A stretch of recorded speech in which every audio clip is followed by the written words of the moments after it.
Good morning दोस्तों।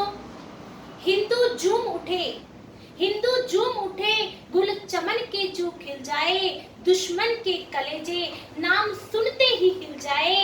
हिंदू झूम उठे, गुल चमन के जो खिल जाए, दुश्मन के कलेजे नाम लेते ही हिल जाए। कोई औकात नहीं चीन और पाक जैसे देशों की, वतन को फिर से जो राणा प्रताप मिल जाए। गुड मॉर्निंग दोस्तों, मैं अन्नपूर्णा व्यास राजस्थान हिस्ट्री की क्लास में, मेवाड़ की क्लास में आज पुनः आपका हार्दिक स्वागत करती हूँ।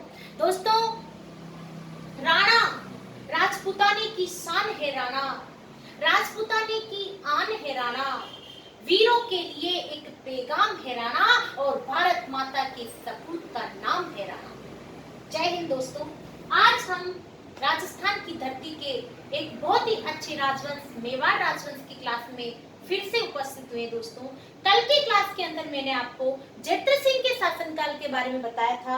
अपन ने चर्चा करी थी कि किस तरीके से जैत्र सिंह जी ने का शासनकाल मध्यकालीन मेवाड़ का स्वर्णकाल कहलाया, किस तरीके से उन्होंने गुलाम वंश को पराजित किया और किस तरीके से उन्होंने मेवाड़ की रक्षा करी। दोस्तों जैत्र सिंह जी के बारे में हमने तेज सिंह जी के बारे में भी चर्चा करी, जिन्होंने मेवाड़ शैली का प्रथम चित्रित ग्रंथ प्रकाशित किया था। श्रावण प्रतिकर्मण सूत्र चूर्णी उनके शासनकाल में कमलचंद्र नामक चित्रकार ने आहड़ में इसका चित्रण किया था। दोस्तों आज हम चर्चा करेंगे दोस्तों तेज सिंह जी के पुत्र समर सिंह के बारे में।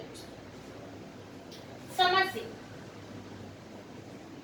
बड़ा ध्यान से सुनिएगा दोस्तों, मेवाड़ के सभी शासकों की जानकारी बहुत ही महत्वपूर्ण है। दोस्तों समर सिंह जी का शासनकाल बताया जाता है 1273 ईस्वी से लेकर 1301 ईस्वी तक। दोस्तों इनका शासनकाल बताया जाता है। किसका शासनकाल बताया जाता है?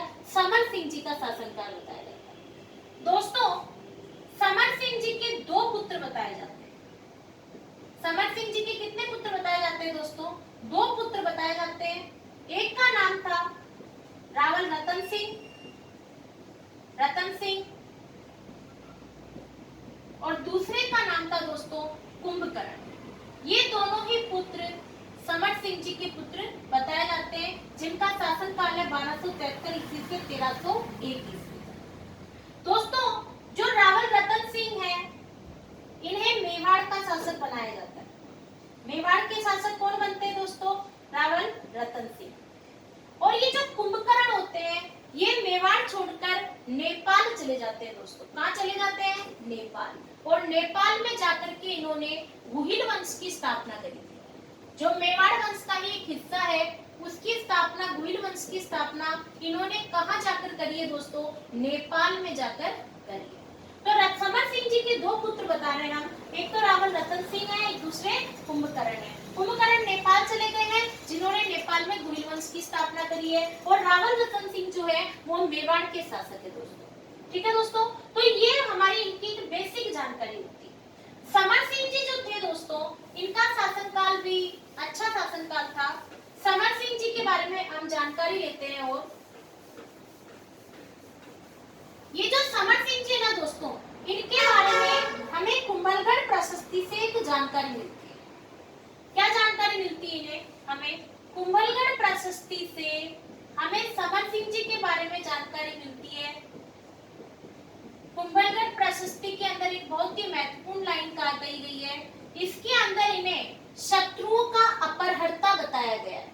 कहा गया है कि इनके नाम से शत्रु भागते थे, ये शत्रुओं का नाश करते थे, शत्रुओं का अपहरण कर लेते थे। तो कुंभलगढ़ प्रशस्ति में समर सिंह जी को शत्रुओं का अपहर्ता कहा गया है। क्या कहा गया दोस्तों? शत्रुओं का अपहर्ता कहा गया है। किसके अंदर? कुंभलगढ़ प्रशस्ति में। मेवाड़ के किस शासक को शत्रुओं का अपहर्ता बताया गया है? समर सिंह जी। इसी के साथ में समर सिंह जी को एक अन्य उपाधि और दी गई है, इन्हें गुजरात का उद्धारक कहा गया है। गुजरात का उद्धारक बताया गया है। कहा गया इन्होंने गुजरात के लिए बहुत अच्छे प्रयास किए थे, इन्हें गुजरात का उद्धारक भी कहा गया है। तो दोस्तों ये दो जानकारी हमारे सामने आती है। कुंभलगढ़ प्रशस्ति में समर सिंह जी को एक तो शत्रुओं का अपहर्ता कहा गया है, और इन्हें गुजरात का उद्धारक भी कहा गया है। ठीक है दोस्तों, आगे चलते हैं, आप स्क्रीनशॉट लेते जाइए साथ के साथ में। कुंभलगढ़ प्रशस्ति के बाद में जो जानकारी जानकारी मिलती है उसके बाद में देखते हैं दोस्तों हम। ये जो समर सिंह जी हैं, इनका शासनकाल हमारे सामने है 1273 ईस्वी से लेकर 1301 ईस्वी। ठीक है दोस्तों। इसी के बाद में रणथंभ, ये है हमारे मेवाड़ के अंदर। इधर है हमारे हमीरदेव चौहान, ये भी बहुत ही प्रतापी शासक थे, हमीरदेव चौहान। ये जो हमीरदेव चौहान है, ये रणथंभौर के शासक है, रणथंभौर सवाई माधोपुर। और इनका जो शासनकाल बताया जाता है वो 1282 से 1300। तो दोस्तों इनके कुछ सन समकालीन पढ़ रहे हैं, 1273 ईस्वी से लेकर 1282 से 1301, दोनों के सन समकालीन पढ़ रहे हैं दोस्तों। तो इसी कहा जाता है कि समर सिंह के समय हमीरदेव चौहान का जो कुछ समय ऐसा निकला था दोस्तों कि हमीरदेव चौहान ने अपना साम्राज्य चारों तरफ फैलाने के लिए सभी जगह साम्राज्यवादी नीति चलाई थी, सब जगह आक्रमण किए थे इन्होंने। तो दोस्तों हमीरदेव चौहान के बारे में कहा जाता है कि इन्होंने अपना साम्राज्य विस्तार के लिए मेवाड़ पर भी आक्रमण किया था। अब कब किया था इसका प्रॉपर जानकारी हमें नहीं मिलती है, और हमें ये भी निष्कर्ष नहीं मिलता है कि हमीरदेव चौहान ने क्या मेवाड़ पर अधिकार कर लिया था, नहीं। और ना ही ये जानकारी मिलती है कि हमीरदेव चौहान पराजित हुए थे। हमीरदेव चौहान भी विजयी बताए जाते हैं, और समर सिंह के लिए भी नहीं बताया जाता है कि यह पराजित हुए थे। तो इस सिर्फ हमें ये जानकारी मिलती है इतिहास के अंदर कि रणथंभौर के शासक हमीरदेव चौहान ने समर सिंह के समय मेवाड़ के ऊपर आक्रमण किया था, लेकिन इसका आगे निष्कर्ष क्या निकला था इसकी जानकारी हमें इतिहास में नहीं मिलती है साथियों। तो हमें यहाँ पर यही ध्यान रखना है कि हमीरदेव चौहान ने मेवाड़ के किस शासक पर आक्रमण किया था, तो समर सिंह जी के समय यहाँ पर आक्रमण किया था। ठीक है दोस्तों, आगे चलते हैं अपन समर सिंह जी के बारे में। दोस्तों एक अचलगच्छ की पट्टावली एक अभिलेख है जिसका नाम है अचलगच्छ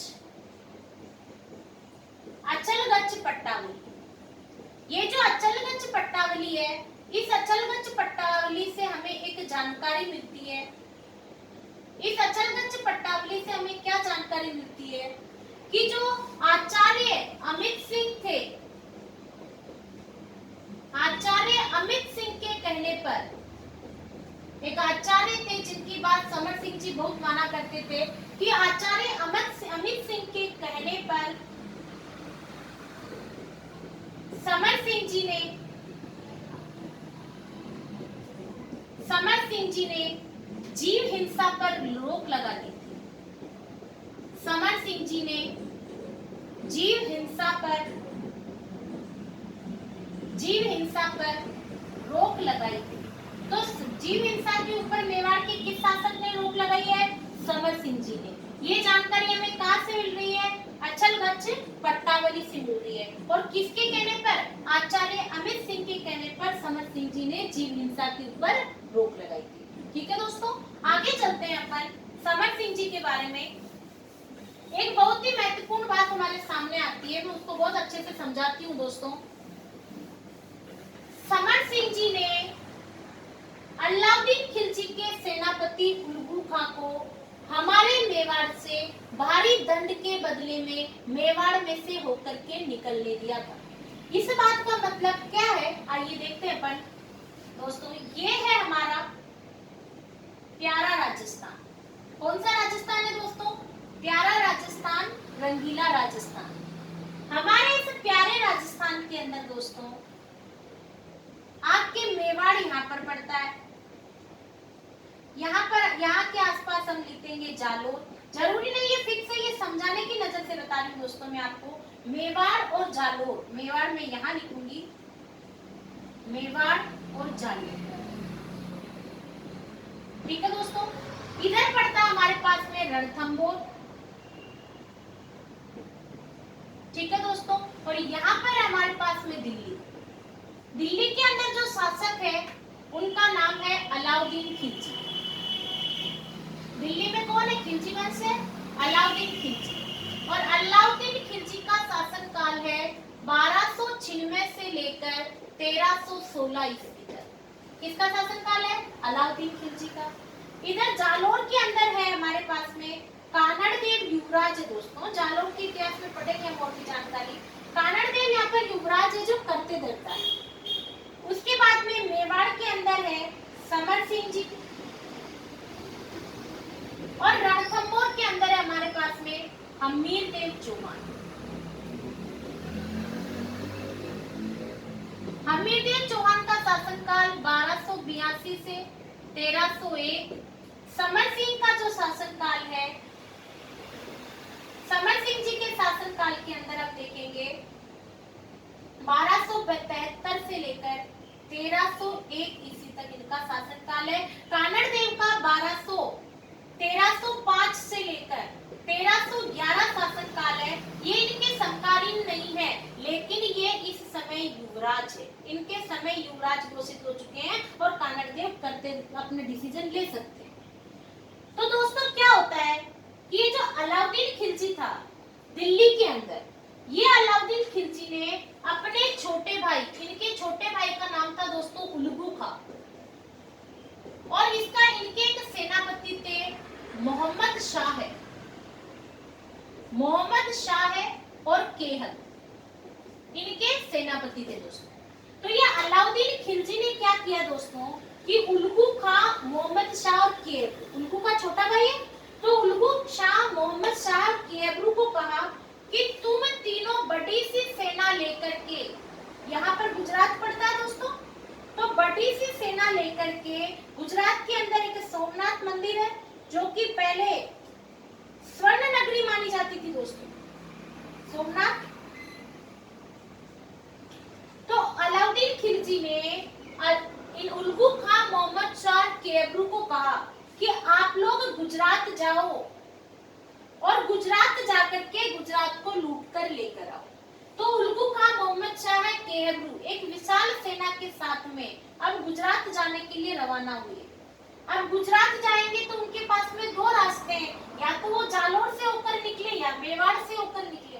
तो उन्होंने जालोर से होकर निकलने का प्रयास किया, लेकिन जालोर में कानड़देव चौहान बैठे हुए हैं। कानड़देव ने मना कर दिया, नो एंट्री, साफ मना कर दिया, मैं जालोर से होकर नहीं निकलने दूंगा, मना कर दिया।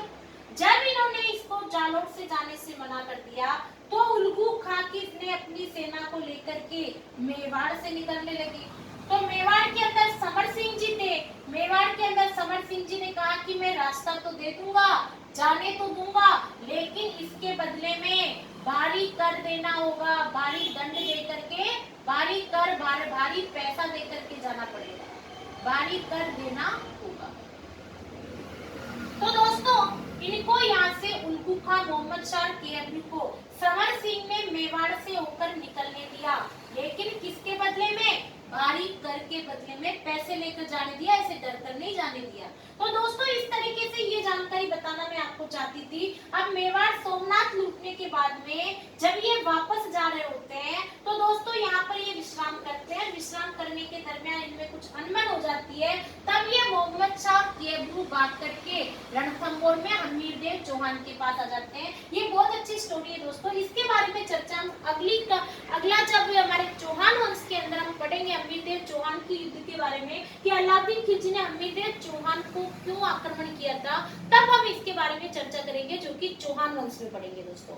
तो यहाँ पर मैंने ये चीज इसलिए समझाने का प्रयास किया साथियों कि इस बात का मतलब क्या है कि समर सिंह ने अलाउद्दीन खिलजी की सेना को भारी करके बदले से मेवाड़ से निकलने दिया था। तो कैसे निकलने दिया था? जब जालोर के अंदर नो एंट्री हो गई तब इन्हें मेवाड़ से जाने दिया, क्योंकि वो गुजरात लूटने के लिए जा रहे थे। ठीक है दोस्तों, तो ये होती है हमारे समर सिंह जी के बारे में जानकारी। आप समझने के तौर पर चाहे तो स्क्रीनशॉट ले सकते हैं। आगे चलते हैं दोस्तों। अब समर सिंह जी की जो संतान है रतन सिंह, रावल रतन सिंह और कुंभकर्ण। कुंभकर्ण ने तो नेपाल में जाकर भुइल वंश की स्थापना कर दी। तो अब हम किसके बारे में चर्चा करेंगे दोस्तों? रावल रतन सिंह के बारे में, जो कि मेवाड़ के शासक थे दोस्तों। अगले शासक है रावल रतन सिंह।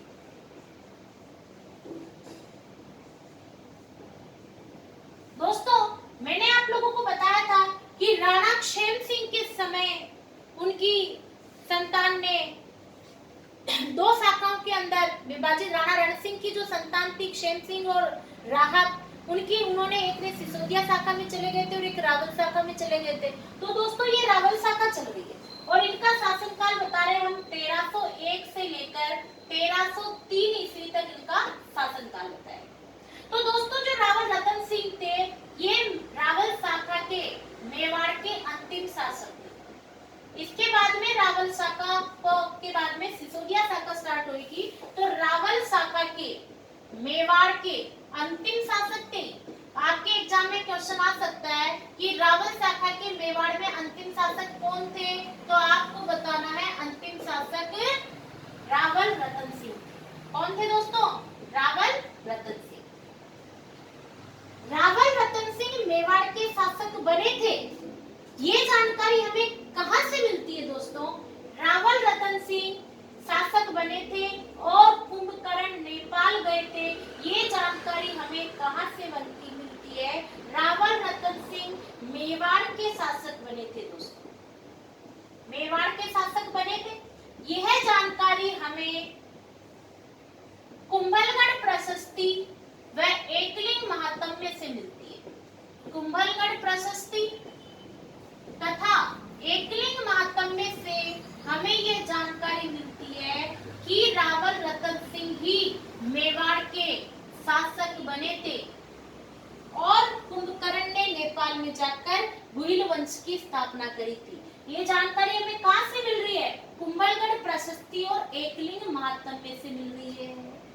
दोस्तों एक दरिबा का शिलालेख है, दरिबा का शिलालेख है जो कि 1302 ईस्वी का है, जो कि रावल रतन सिंह के समय लगाया गया था। इस शिलालेख से हमें रावल रतन सिंह की ऐतिहासिकता की जानकारी मिलती है। रावल रतन सिंह की ऐतिहासिकता की जानकारी हमें कहां से मिलती है दोस्तों? तो रावल रतन सिंह की ऐतिहासिकता की जानकारी हमें कहां से मिल रही है? दरिबा शिलालेख से ऐतिहासिकता की जानकारी दोस्तों हमें मिलती है। कहां से मिलती है दोस्तों ये जानकारी? हमें दरिबा के शिलालेख से हमें यह जानकारी मिलती है। ठीक है दोस्तों, तो ये होता है कि रावल रतन सिंह रावल शाखा के मेवाड़ के अंतिम शासक है दोस्तों। इनके बाद में खिलजी वंश का अधिकार हो जाता है हमारे मेवाड़ के ऊपर और यहाँ पर 1326 तक खिलजी वंश का अधिकार रहता है। उसके बाद में सिसोदिया शाखा की शुरुआत होती है, जो हम पढ़ेंगे दोस्तों 1326 के बाद में। तो रावल रतन सिंह मेवाड़ के शासक बनते हैं। ये जानकारी हमें कहां से मिल रही है? कुंभलगढ़ प्रशस्ति और एकलिंग महात्म्य से मिल रही है और दरिबा का एक शिलालेख है जो कि 1302 ईस्वी का है। इससे हमें रावल रतन सिंह की ऐतिहासिकता की जानकारी मिलती है दोस्तों। ठीक है दोस्तों, आगे चलते हैं दोस्तों। हम रावल रतन सिंह जी की कहानी इतिहास के अंदर बहुत प्रसिद्ध मानी जाती है दोस्तों। रावल रतन सिंह के समय ही रावल रतन सिंह के समय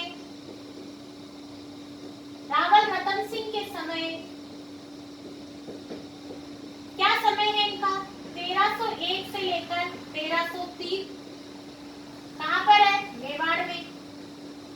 इधर आपके अलाउद्दीन खिलजी है, अलाउद्दीन खिलजी। कहां पर है दोस्तों अलाउद्दीन खिलजी? दिल्ली के अंदर। और दोस्तों ये जो अलाउद्दीन खिलजी है दिल्ली में, इनका शासनकाल आपके सामने उपस्थित है दोस्तों। 1296 से लेकर 1316 ईस्वी तक इनका शासनकाल है, यानी इनके बीच में समय समकालीन पड़ रहा दोस्तों। तो कहा ये चित्तौड़ के ऊपर अलाउद्दीन खिलजी ने आक्रमण किया था, आक्रमण किया। ये यहाँ से रवाना हुए थे 28 जनवरी 1303 को रवाना हुए और 26 अगस्त 1303 को मेवाड़ पर अधिकार कर लिया, मेवाड़ पर अधिकार कर लिया। और इसके अंदर रावल रतन सिंह पराजित गति को प्राप्त हो जाते हैं। दोस्तों आपके मन में बहुत सारे सवाल उठ रहे होंगे कि मैम ने रावल रतन सिंह को इतनी आसानी से बता दिया।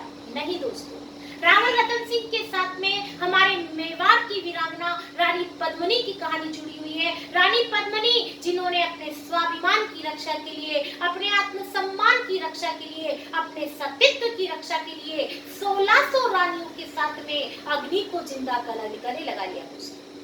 मैं उन रानी पद्मिनी के इतिहास की जानकारी हम कल की क्लास के अंदर करेंगे दोस्तों। कल की क्लास बहुत ही महत्वपूर्ण क्लास है और मेरा आप सभी से अनुरोध है कि कल की क्लास को मिस नहीं करना है, हमें जरूर देखना है दोस्तों। मेरा पूरा प्रयास रहेगा कि मेवाड़ की मिट्टी की कण की जानकारी आप तक पहुंचाऊं मैं। तो दोस्तों, रावल रतन सिंह के ऊपर अलाउद्दीन खिलजी ने 28 जनवरी 1303 को आक्रमण के लिए रवाना हुए थे और 26 अगस्त 1303 के ऊपर उन्होंने मेवाड़ पर अधिकार कर लिया था। लेकिन दोस्तों, ये आक्रमण क्यों हुआ, किस कारण से हुआ, कैसे हुआ, इसके अंदर कितने लोगों ने जाने गंवाई थी, उसके अंदर अलाउद्दीन खिलजी का क्या रोल रहा था दोस्तों, और किस तरीके से रानी पद्मिनी और रावल रतन सिंह की मुलाकात हुई थी, किस तरीके से रानी पद्मिनी ने अलाउद्दीन खिलजी की कैद से रावल रतन सिंह को आजाद कराया था, किस तरीके से रावल रतन सिंह ने रानी पद्मिनी से सिंहलदीप जाकर के विवाह रचाया था, ये सारी कहानियां और सारी मेवाड़ की मिट्टी की कण की जानकारी हम अगली क्लास के अंदर अध्ययन करेंगे दोस्तों। हम कल की क्लास में फिर मिलेंगे, तब तक आप सावधान रहें, सुरक्षित रहें। जय हिंद, जय भारत।